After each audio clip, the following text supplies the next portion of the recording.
Okay, good evening everyone. We're broadcasting live on YouTube. Second Life isn't working for some reason.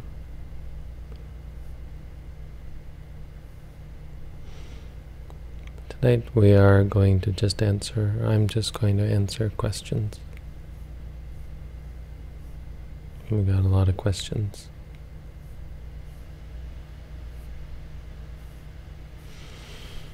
So we'll go through them in order of upvotes.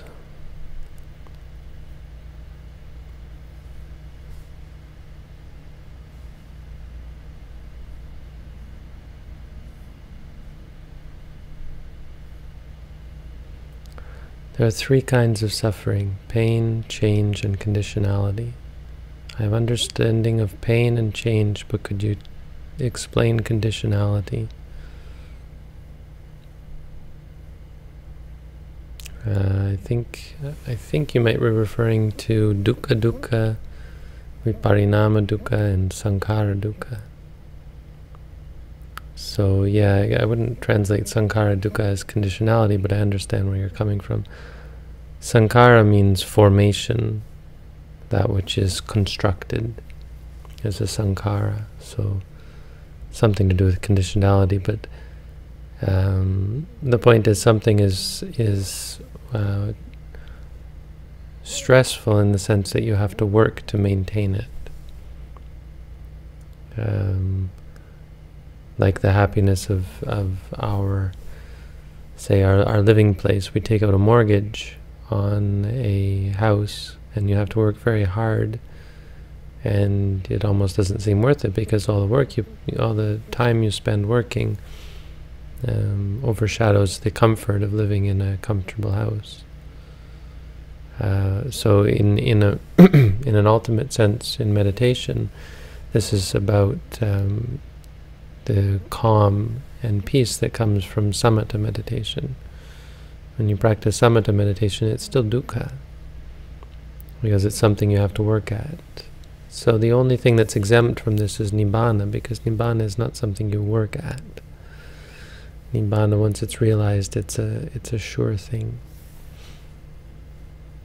The realization of nibbana isn't something you have to maintain. So sankhara dukkha has to do with maintenance. Something as stressful as you have to put out work, you have to put out effort. So if you practice the jhanas, it doesn't just come naturally. You have to work and work to maintain it. If you stop for a while, you start to lose your ability to enter into the jhanas. These relate technically to the three feelings. So a painful feeling is dukkha dukkha, is just suffering. A happy feeling is viparinama dukkha, because it changes, it's not permanent. And a neutral feeling is sankhara dukkha, because in order to maintain the neutral feeling, you have to work at it.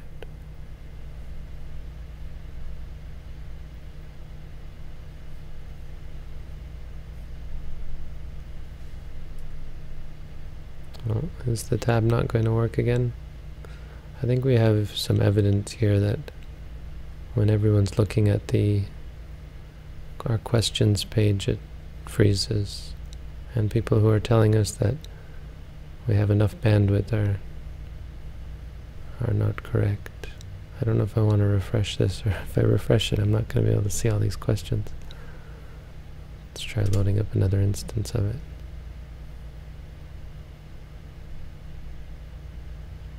Yeah, I'm just getting the spinning wheel. Performing a TLS handshake. Something to do with TLS, which I think is... Okay, no connected. Something to do with security.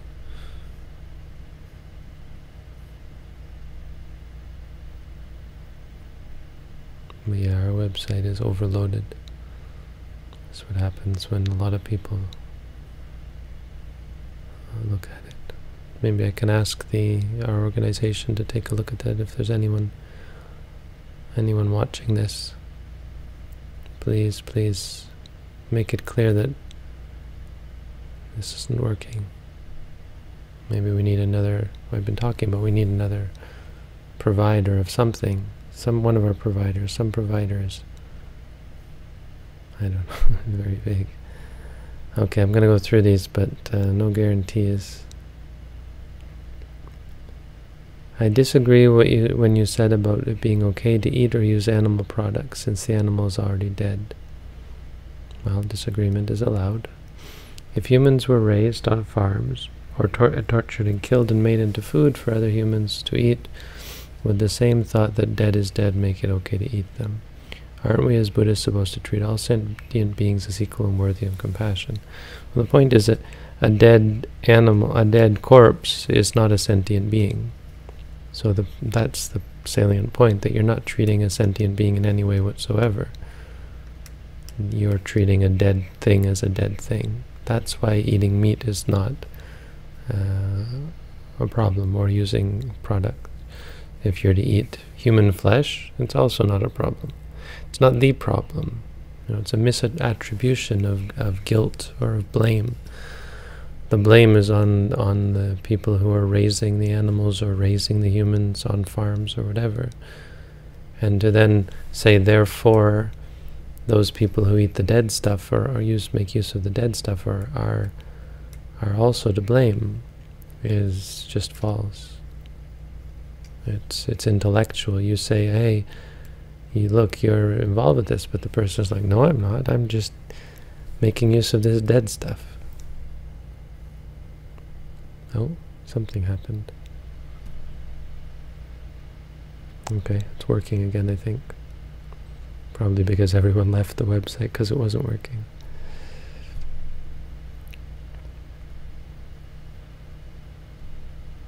Oh well. In Wednesday's Q&A you said that fear is anger-based. I cannot see this very clearly for myself, so could you explain the chain of causality a little bit more in depth? Well, it's not about a chain of causality, it's about a definition of fear. It's anger-based in the sense that anger simply means, I probably shouldn't say anger, it's aversion-based. It's based on there's a mind state called patigha. Patigha means it's aversion. It's literally the definition. So fear is an aversive mind state. You don't fear something that you're attracted to. Fear is based on aversion. But to simplify it, we say there are three types. There's greed, anger, and delusion. So when I said it's anger-based, I was thinking of that, and I'm probably better off saying it's aversion-based, because the root is not anger, the root is aversion. Though we say the root is anger, the real essence of anger is aversion. So when we talk about fear, anger, depression, all of these states, boredom, they're all based on aversion.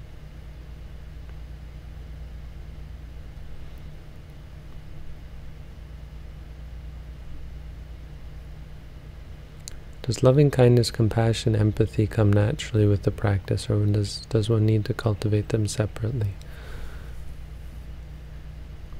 I would say the potential comes naturally. I don't know if I want to say that you naturally become... I mean, empathy actually is something I'd question, but loving kindness and compassion, I mean, for all intents and purposes, yes, they come naturally. But technically, they're conditional and they're potential. They're situational. So there are some instances where a person will be compelled to be compassionate, and others will be compelled to be loving. And a person who has a pure mind is, of course, easily capable. But the other thing is that people who have developed these states in the past, they'll find it they'll be more inclined after becoming enlightened than other enlightened people. The point being that just because you're enlightened doesn't mean, or being enlightened doesn't mean you have to be compassionate or loving, in the sense of, in the sense that it's an optional or a conditional. I don't want to put too much emphasis on. I don't think we should put too much emphasis on these things.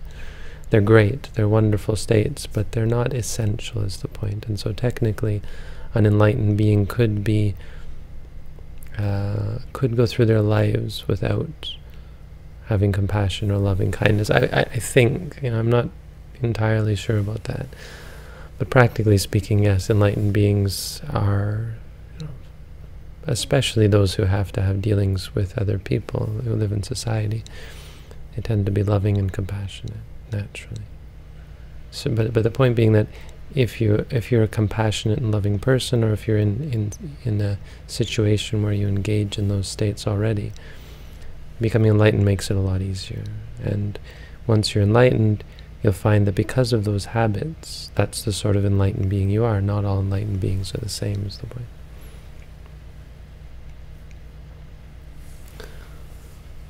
And I think if you become a Buddha, it goes without question that there's compassion and loving kindness, that these would arise for a Buddha. But still, what is the exact and original meaning of the 4 pairs of noble disciples? Okay, you go into an explanation here, and different explanations. I'm not going to read it all, but I'll give you the original meaning, or the orthodox meaning anyway. I don't know if it's original, and it might even be controversial, but it's the only answer I have. So the 8 types of beings, I guess I can give 2 optional, the orthodox and the sort of potentially unorthodox, but maybe a little bit more practically useful, right? So the orthodox interpretation is a person who experiences Nibbana will have a certain number of, minimum certain number of mind states of that, or mind moments of that experience. And the first moment is called the path. And it's a moment of experience of Nibbana. It's called the path not because it's leading to something else, but because it is the moment that cuts off defilements. In the next moment, it's actually also Nibbana, but the next moment one is technically free from those defilements, freed by the previous moment. So that first moment is special. Now it's possible to experience Nibbana have an experience of cessation without dying, without going into parinibbana, for up to 7 days. But the first moment is special. And it's the first moment, the first time one experiences Nibbana. So the next time one experiences, it's just called fruition. Like if the next day one enters into Nibbana again, experience of Nibbana, that's just fruition. It's not actually different from the first time, but it's technically different because it doesn't have the same results. Why? Because the results have already been achieved the first time, in that first moment. So that first moment is special, and it's technically considered to be a different person. It's called Sotapatti Magga, the practice of the path leading to stream entry. And the same with Sakadagami, Anagami, and Arahant. So there are 8 altogether. There's that first moment, and then there's the rest of the moment. And so there are 4 times. The second path, there's the moment. The third path, there's the moment. The fourth path, there's the moment. But another way to look at it, if you want, and it's not against the orthodox interpretation, it's just not how they talk about the 8 noble beings, is the first type of noble being is anyone who is practicing to become a Sotapanna. Because there is what is called the Pubanga Magga, which is the mundane path, the preliminary path. So that moment is technically the noble path. But all the practice that you're doing up to the time you become a Sotapanna is the preliminary path. Right? So that person is a sort of a noble person. It's not really orthodox, but you can think of it like that. You're on the path. And so the third type of noble person is one who's practicing to become a Sakadagami. And it's, this isn't technical anymore, it's just practical. If you're a Sotapanna and you're striving to become a Sakadagami, then you could say that you're on the third preliminary, or the second preliminary path. So I hope that makes it a little more clear. But the Orthodox interpretation makes it quite clear that 8 is just a technicality, really. Oh, and I didn't. No, I did. How to deal with torpor during meditation. I'm not sleepy or dull at all, but the problem is that the mind has no energy to focus on the rising and falling of the abdomen. I can sit in this state for 5 minutes or 1 hour. Doesn't matter because there is no awareness. The mind has no energy to focus. I mean, that's your interpretation of it. We don't want to have such interpretations. We want to ask what's happening in that moment. Is there awareness, or are you just asleep? You say you're not sleepy or dull, then what are you? What is the state of mind? And that's what you have to learn to be mindful of. You're not being mindful of that. If you're just calm, then you would say calm, calm. If you're I don't know, distracted or lost in thought or whatever, be mindful of. If you just feel quiet, say quiet, quiet. Basadi. It'll change, but whatever the situation is, you have to be mindful of that. And then it should be clear, and you should be able to come back to the rising and falling. Hello, I often go through this depression that everything means nothing, especially after reading up on dropping of the ego. Once you drop your ego, you disappear. How could this be ultimate happiness, just like death? Once you drop your ego, you disappear. How could this be ultimate happiness? Well, because ego leads to suffering. I mean, you're thinking of it kind of philosophically, which isn't useful. Think of it practically. The ego is bad, because clearly it leads to suffering. Why? It leads you to conceit, thinking yourself better than others. It leads you to insecurity, thinking yourself worse than others. It leads you to compare yourself to others. It leads you to views of possession, views of worth. Leads you to all sorts of views and problems. It leads to arrogance. It leads to wrong view in many ways. But depression is normal. I mean, this is a part of the meditation, is to focus on the depression. When you're depressed, you'd focus on that and say depressed, depressed, upset, upset. Try and take it more practically, and don't think too much. If you're thinking, say thinking, thinking.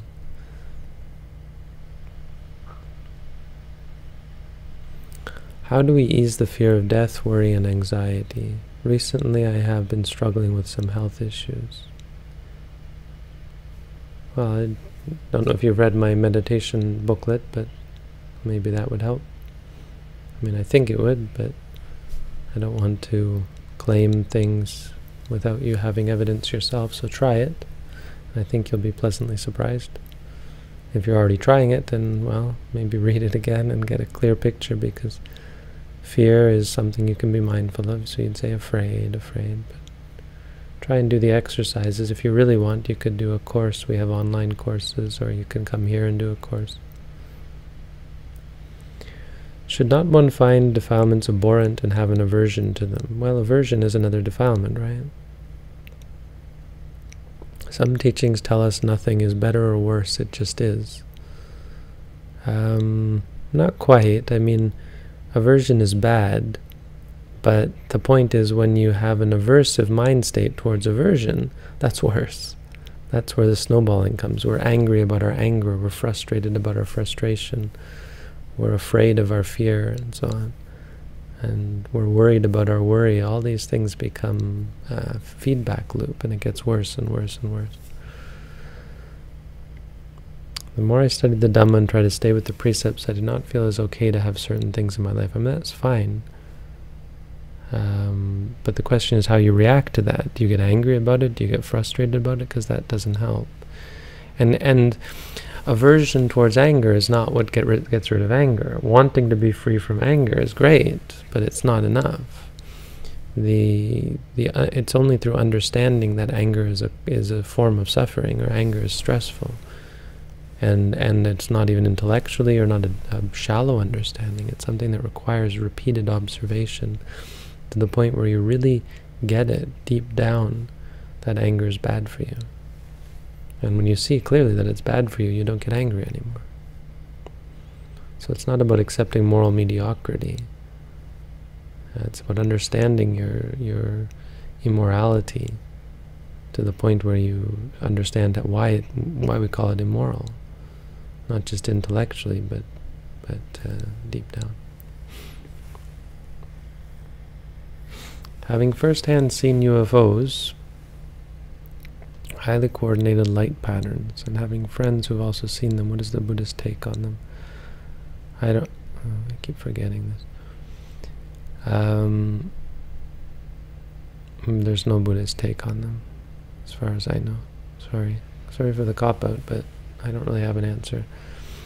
Any tips when the legs fall asleep during sitting practice? I try not to change positions. There's nothing you need to do about that. Your legs won't fall off. The only tip is when you stand up, try to be careful, because it's possible actually to break your leg, apparently, because your legs are not able to support you. So before you stand up, try and get the feeling back in your legs. You don't have to change positions. If you feel like you have to, then just be mindful of it and continue until you can cross them. That is fine. But you shouldn't need to. After a while, you can just be patient with it. And when you finish meditating, deal with, just shake them off and wait for the feeling to come back. My work involves national defense. While I don't build weapons, I do contribute to systems that are used on weapons. Am I on the path in this regard? It gets complicated, and this is not all karma is totally bad. The precepts and right livelihood are just really guidelines, and they're conventions. It's not ultimate reality. So, that shouldn't be a cop-out. It should actually be sort of the question you need to ask is not, is this technically okay, but is this practically okay? And practically speaking, it's not really okay. There are problems with working in weapons industry. There's lots of problems. People start wars just to make money, for weapons and for the weapons industry, and so on. They choose who to go to war in order to use lots of bombs and make weapons. Apparently this is a thing. So I don't know exactly what you do, but it is something to consider. And so it's not important to concern yourself about technically wrong, but it's something to think about. Yes, this is problematic. And that being said, to work on being technically right, that sounds kind of wrong, no? But technically right is important. It's the most important.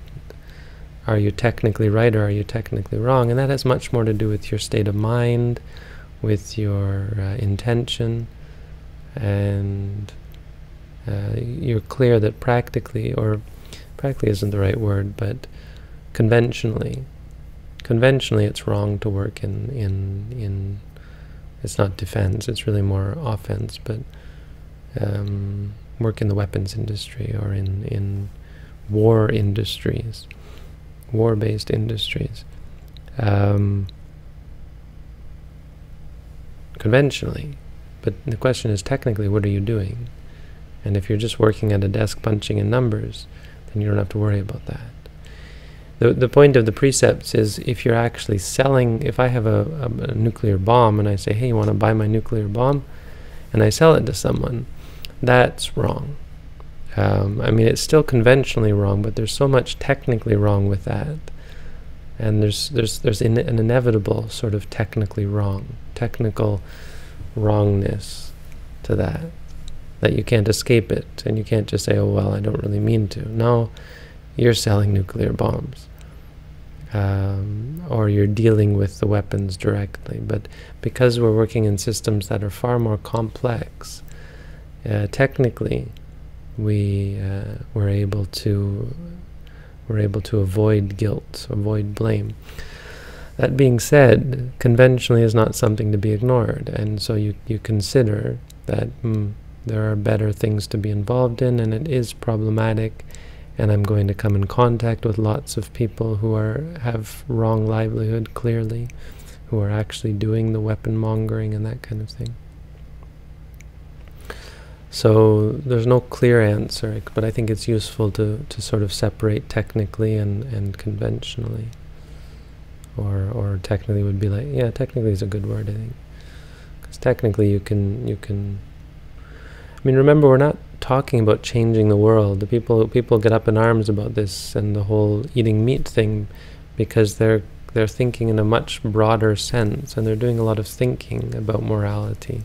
We're not thinking about morality, we're really practicing morality. And the person who is blaming me for eating meat is in a much worse state than I am for eating meat. Right?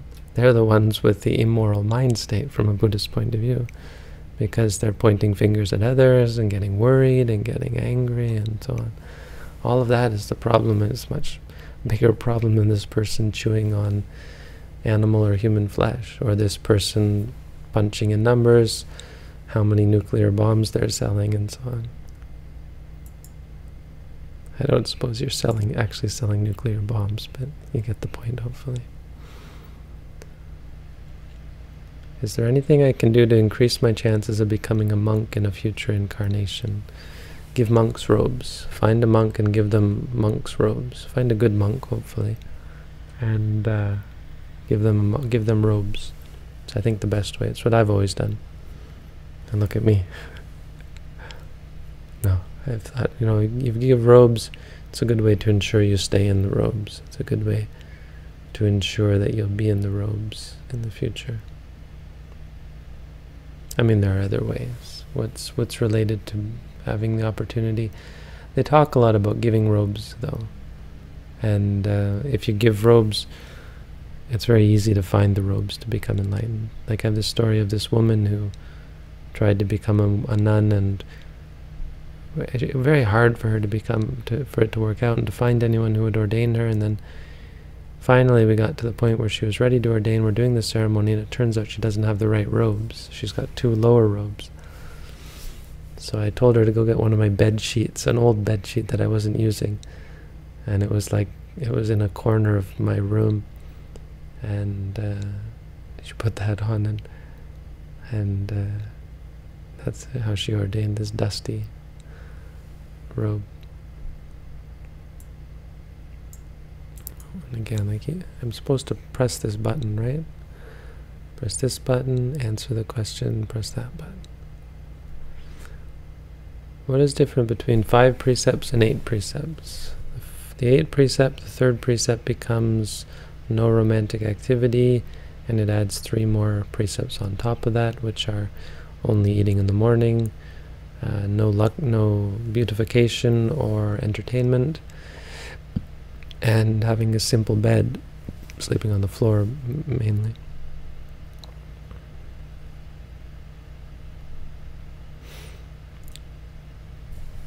Do you think that the Buddha intended to have his experience of truth and his teaching develop into what we call Buddhism? Oh boy. Yeah, I don't think that's much important. I don't have any thoughts on the subject. Sorry. Is it a desire to want to stay in formal? Is it a desire to want to stay in formal meditation? Yeah, if you want to, you say wanting. I mean, you can stay, but you should note that. It is said that from the jhana, the breathing stops. From the 4 jhana, the breathing stops. No, not according to my understanding of the 4th jhana.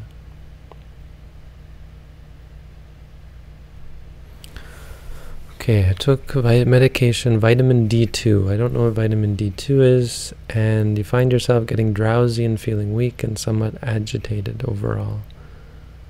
Okay, that's not really a problem. I mean, that's expected in the meditation. You might just be psychologically reacting to vitamins. Don't sound that dangerous to me. But I certainly wouldn't worry just because you're agitated or drowsy or weak. All of that should be an object of your mindfulness. You say you're not, instead of being able to develop concentration, so we're not worried about concentration. Try and be mindful. Concentration will come once you learn how to be mindful. I'd recommend you read my booklet and try to focus more on mindfulness than concentration. Can we really love someone if they are all an illusion? So yeah, you love the concept of them. You do really love someone, but that's just a concept. The someone doesn't actually exist, so you do love something that doesn't exist. You do love someone, they just don't exist. I don't understand the second part of what you're saying, but I hope that's an answer. Besides positive brain changes, can meditation change the physical body? Oh yeah, meditation can do all sorts of things. There's lots of different types of meditation. It's everything we want or want to achieve. Is everything we want or want to achieve just an avoidance we create to distract ourselves from the peace of being just by ourselves in the moment? I don't know if that's exactly, I mean, you're getting at something, but I mean, that's just a speculative thought that you have. It is what it is. I mean, don't worry about giving it some kind of framework of how it works. Try and focus more on the nature of things. If you want something, that's wanting. It shouldn't be thought of as anything else. If you want to achieve something, it's still just wanting. Or liking, you like the idea. If you want to distract, if you feel it can be associated with aversion towards the present moment, the boredom. But yeah, it's just wanting. Is praying to Buddha a concept because he doesn't exist? That's a good question. Praying to the Buddha is just a concept, yes. Sorry, that's just a simple answer. I was thinking of something else though, but yes, it's just a concept, but it's useful because concepts are useful. You pray to the Buddha, you're calling to mind wholesomeness, goodness, a pure being, a role model, someone who's and so technically the good about it is the wholesome states and the wholesome qualities. So when we reflect on the Buddha, we think about all his good qualities, and that's how it works. Why do we have heroes at all? Because of their good qualities. And because of thinking about those good qualities, we'll then try to emulate those qualities. And those qualities are real. So that's what I was thinking about. In fact, thinking about the Buddha is so thinking about very real things, very real qualities. I notice that when I'm in a new place with new people, I tend to tense up, my breathing becomes shallow, and my energy drains. Okay, is there anything I can do to alleviate this anxiety? I mean, part of the practice is coming to see non-self, that we're not in control. So don't be frustrated when meditation doesn't seem to change anything. It's not really designed to change in that way. The change comes from seeing that you can't change, seeing that your mind is unmanageable to the point where you get sick of it. And it's only when you get sick of it that your mind starts to change. And it does change. I mean, that's how our attitudes change. When we see that, when we get sick of something, we see it enough. I mean, through mindfulness, you can't just allow it to come. But if you observe it mindfully, eventually you'll change. So I'd recommend reading my booklet if you haven't. And if you have, well, start practicing. I'm afraid of giving someone my full attention. I usually become too intense. I'm afraid of scaring them with my intention. How do I maintain this concentration but be more relaxed and less intense? Well, you probably can't. Maintaining that concentration is a very stressful, intense state. We're not worried, again, we're not worried about concentration. Try to be mindful of it. And the concentration will come, proper concentration will come when you're mindful. I find your videos very helpful, however, I'm realizing that my thirst for guidance is turning into a distraction from undertaking meditation. Will I recommend any tips for balancing learning versus learning from oneself? It's a really good question. So yeah, I think you do have to balance. The real question and problem is, how do I meditate? How do I push myself to meditate? And so we have ways. Come and do a course, or do a course online. Definitely worth it to have someone pushing you and someone keeping up with you and progressing you through a course. And don't get too caught up in learning from others, as you say. Focus all your ambitions on learning to meditate, because there's always going to be a chance to study. Study will come as a result, and you'll want to study even more after you meditate. And you'll understand the studies better once you've meditated. Can long-term meditating help alleviate deeply rooted defensive mechanisms? Yes, absolutely. Where do you think therapy is more helpful for people? I don't think therapy is... I think this is the best sort of therapy. I don't think therapy is ever better than meditation. But you just need proper meditation with a proper therapist, a meditation teacher.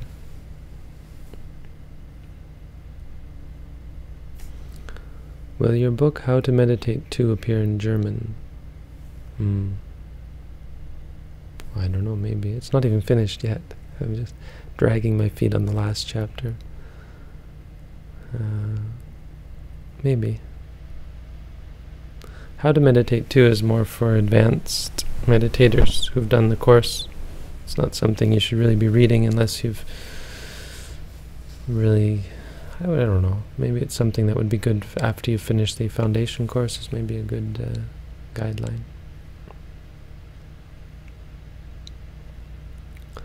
I don't know what happened, but I'm started to be scared to meditate, and I start to hate myself without any reason. It didn't happen to me before, even if I tried to remind myself where I am. Our minds are complicated. I mean, there's stuff inside of you that you didn't really know about. There's stuff that is triggered by different things. Meditation challenges the mind. So there are things that can be triggered by being challenged.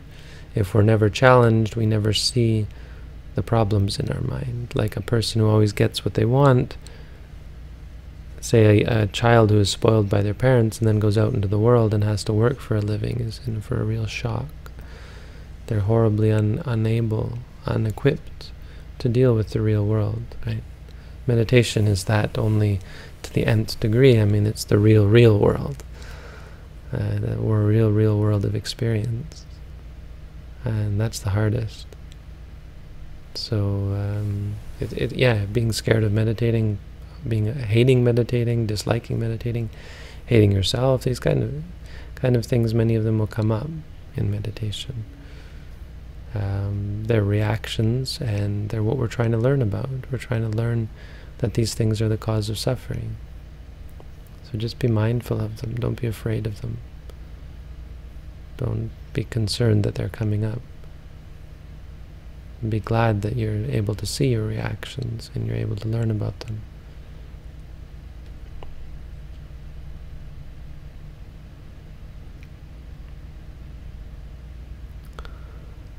So Ajahn Mahabua, there's a question there about Ajahn Mahabua, and I think I'll go on the record by stating I have a lot of doubts about this monk. This is a monk who wrote an editorial, scathing editorial against the contemporary government in Thailand. He's a monk who got his students to collect gold for the Thai government, like actively encouraged the collecting of gold in his, not in his name, but in order to protect. I mean, he did things that, and he wrote a book about his teacher that had a lot of strange things in it that just don't seem orthodox. So I'll go on the record by stating I have a lot of concerns about this very famous monk who's in a different tradition, so it's not my tradition. So to be clear, it has nothing to do with not nothing, but it's not. It isn't a. Just because we're Theravada Buddhism doesn't mean we have the same views. And to be clear, that I don't share. I think I don't share some of his views. And that video that you're talking about, I think, is somewhat controversial.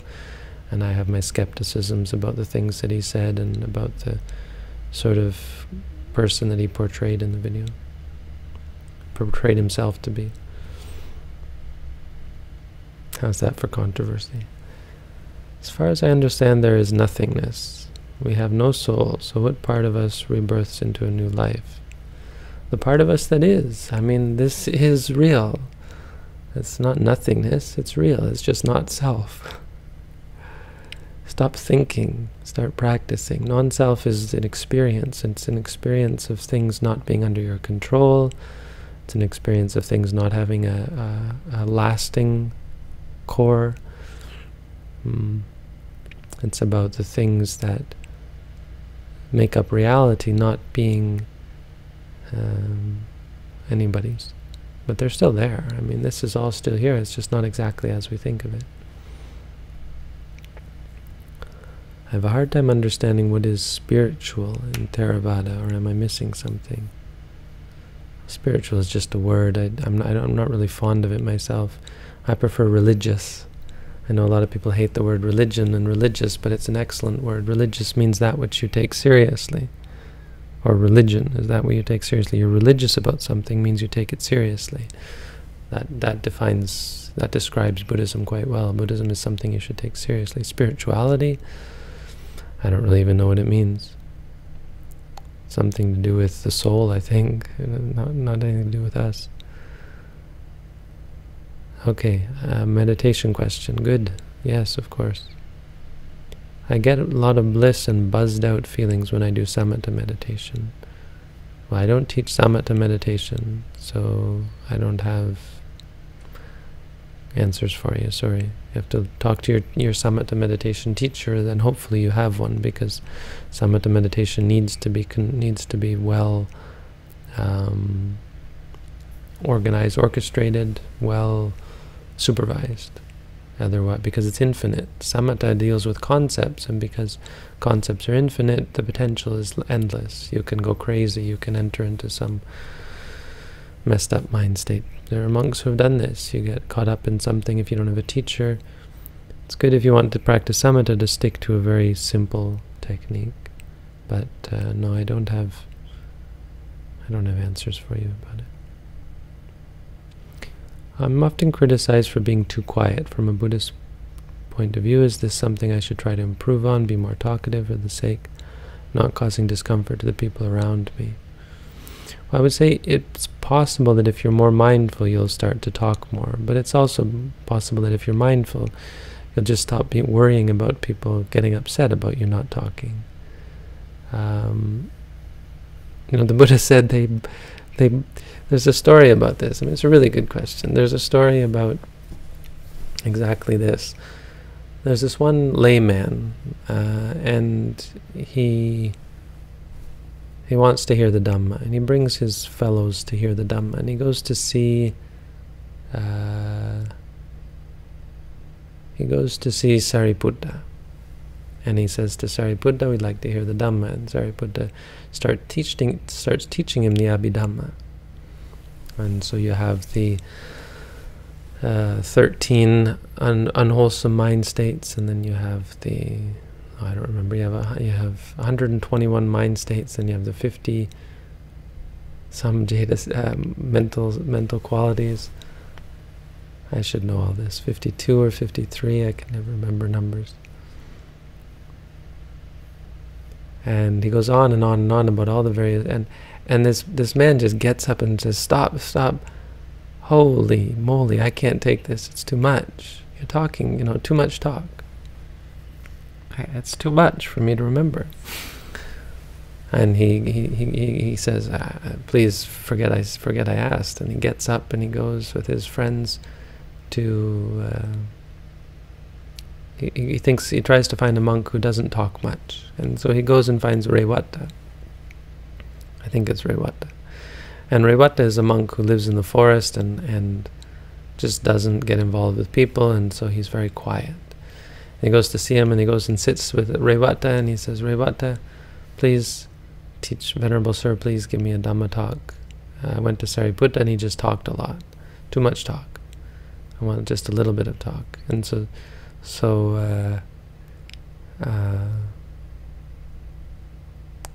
Revata says okay, and he says, oh, you want me to teach you? I'll teach you. You can practice with me. That's fine. And so he sits down, and Revata sits down, and Revata doesn't say anything. And he sits there for a while, waiting for him, and he realizes this monk isn't going to say anything. And he gets up and he says, Venerable Sir, you're not speaking at all. And he gets up and leaves, and he goes and finds Ananda. And he says to Ananda, Ananda, please, Venerable Sir, please, I want to hear the Dhamma. And I went to see Sariputta, and he talked too much. And I went to see Revata, and he didn't say anything. Can you give me something, not too much, not too little? And Ananda talks to him and gives him a talk, just a short, to the point Dhamma talk. And when it's finished, he's like, I'm still not satisfied. And he gets up and he says, I'm going to go see the Buddha. You guys are all useless. And he goes and sees the Buddha, and he sits down and he says, Venerable Sir, I went to see Sariputta, he talked too much. I went to see Revata, he didn't talk at all. I went to see Ananda, and he just talked a little bit, and that was it. Still wasn't satisfied. I come to see you. Can you please give me a proper teaching? And the Buddha's teaching, the teaching he gives him, he says, they blame those who speak too much, or they blame those who speak a lot. They blame those who don't speak. They blame those who speak just enough. There's no one in this world who is unblamed. That's the Dhamma that he teaches. Right? This monk, or this layman had the problem within him all the time. The problem wasn't with the other monks. So the point of that story is that not everyone is the same.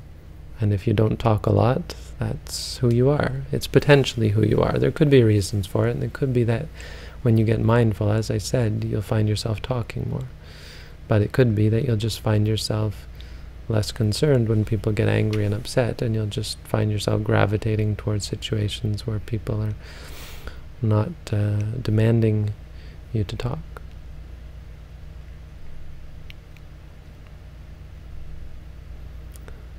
Do you think spiritual figures like Muji are worth listening to too? I don't know who Muji is, and I don't really answer questions generally about other people from other groups. Can you give some information about the relationship between Buddhism and old Hinduism? Well, Buddhism is a form of Hinduism. Hinduism means, in that sense, because Hinduism is just the religions of India. The problem with the word Hinduism is it only means something in modern times. There was no word in ancient times, and for a good reason. Because in India there was so many different views and teachers and ideas that to call it one religion would have been absurd. There was no one religion. It's just when you have nation states and then this kind of kings and so on, and you have people trying to bring things together, like even Buddhism became many different religions, and then in China they tried to bring it all together under the Lotus Sutra, and they created Tiantai Buddhism, that sort of thing. So that's Hinduism was sort of that sort of attempt, and they even tried to bring Buddhism into Hinduism.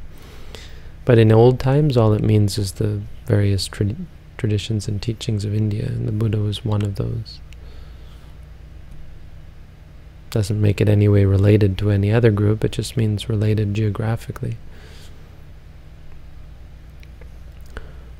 What time is it at the moment where you live? It's 9:49 p.m.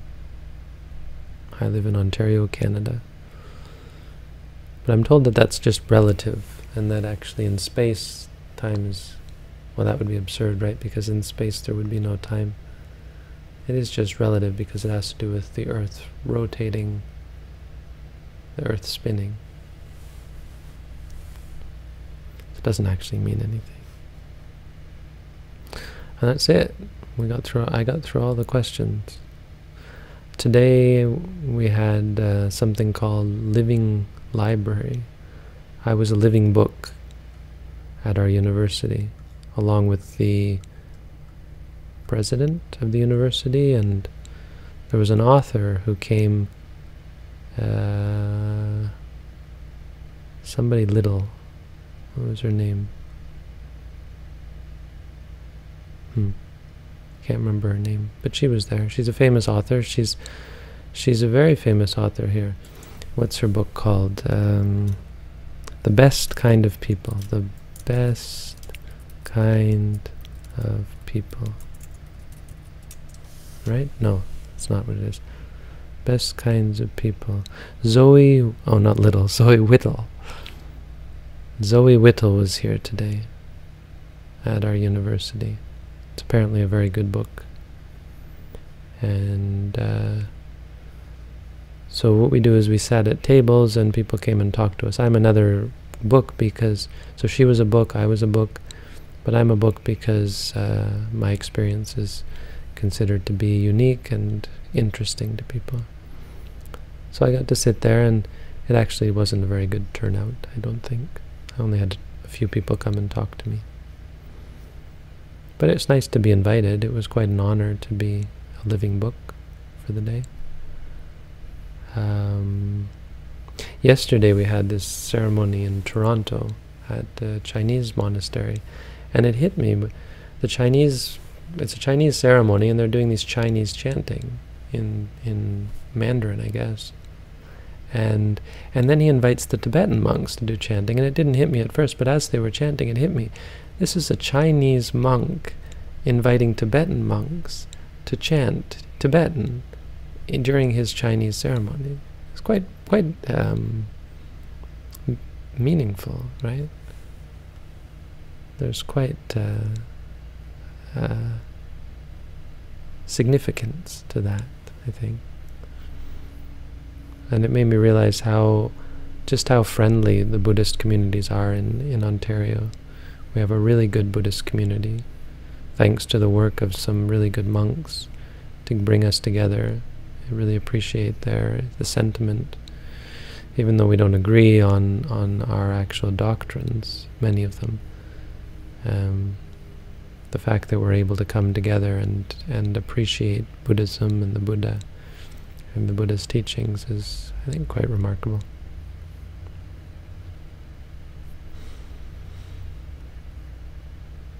Sorry, Second Life. I wonder if they're all sitting there waiting for me, but I couldn't even log in.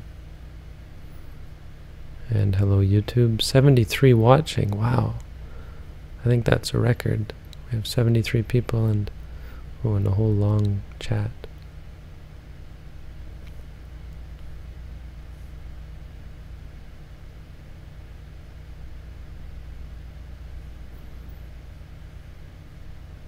Well, good to see such a chat. I'm going to say good night, everyone. Thank you all for coming out.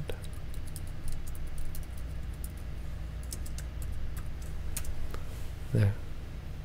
Good night.